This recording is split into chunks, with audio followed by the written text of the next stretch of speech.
Miren el siguiente gráfico, porque hoy conoceremos a las 2:30 el dato de inflación.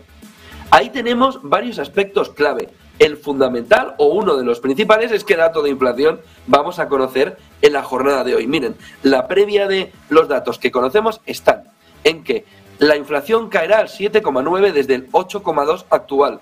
Sin embargo, en ese gráfico que ven ahí, se ve que la Fed de Cleveland apuesta porque caiga hasta el 8,1, solo una décima. Lo que se espera en la jornada de hoy es que se haya visto un repunte de la inflación vía energía por un aumento de los precios de la gasolina, por un aumento del galón en Estados Unidos que no haya dejado respiro en el último mes al conjunto de la economía en materia inflacionaria. Lo que dice la Fed de Cleveland, que lo ven en la línea roja del último, de noviembre, es que no va a bajar del 8, que se va a quedar en el 8,1, a pesar de que el consenso del mercado dice 7,9. El otro punto clave que hay que ver en la jornada de hoy, a partir de las 2:30, es la inflación subyacente. Es la inflación mensual, luego la subyacente. La inflación mensual se espera que suba un 0,6% frente al 0,4 anterior. Es decir, lo que se espera en materia inflacionaria por parte de los analistas es que baje interanualmente, pero que siga subiendo.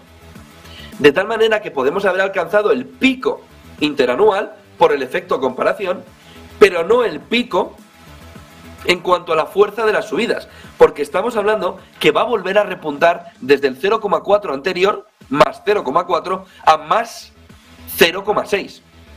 De tal manera que si ese dato se vuelve a producir de esa manera, se le estaría presentando a Powell la tesitura de que ni tan siquiera con ese movimiento tan agresivo de subida de tipos está consiguiendo reducir la inflación en Estados Unidos. El otro dato es el que les comentaba, el dato de la inflación subyacente.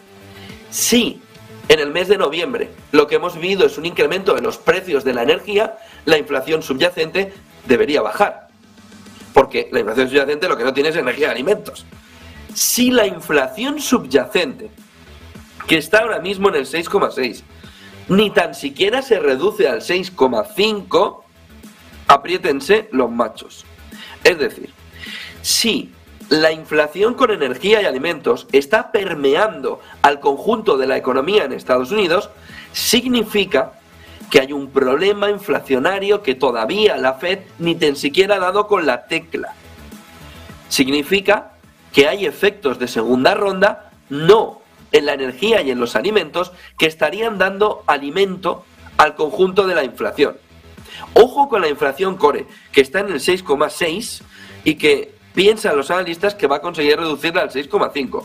Si esto no sucede, 2 tacitas de café, abrocharse bien el cinturón de seguridad y dejar que jueguen otro, que muevan otro la jugada. Ojo al movimiento también de la inflación mensual. Por lo que a las 2:30, donde estaremos desde minutos antes, esperando a ese dato, viendo lo que está haciendo el mercado, ojo a ese dato que conoceremos 2:30 como clave fundamental macroeconómica, no del día, sino prácticamente desde que conocimos el último dato de inflación. Este sí es un buen GPS para ver cómo está comportando, aunque la Fed no quiera mirar este dato, quiere mirar el CPE, que es el que lo que hace es deflactar el consumo privado, pero bueno, que miren lo que quieran, ¿no? Eran los que miraban la inflación y decían que era puntual, y miren, lo tienen aquí en la cara con una persistencia que dice, quítate, quítate, y dice, no, que no me quito. Por lo que vamos a ver cómo asume también la Fed el dato de inflación cuando lo conozcamos a las 2:30 y en las próximas declaraciones de los miembros de la Reserva Federal, cuando se perciba si de verdad se ha alcanzado el pico y se rebaja, o como todo parece indicar, el movimiento que ha habido de aumento de los precios de la gasolina en Estados Unidos está dificultando la rebaja de los precios en Estados Unidos. Hoy sube el S&P en el entorno del 0,10.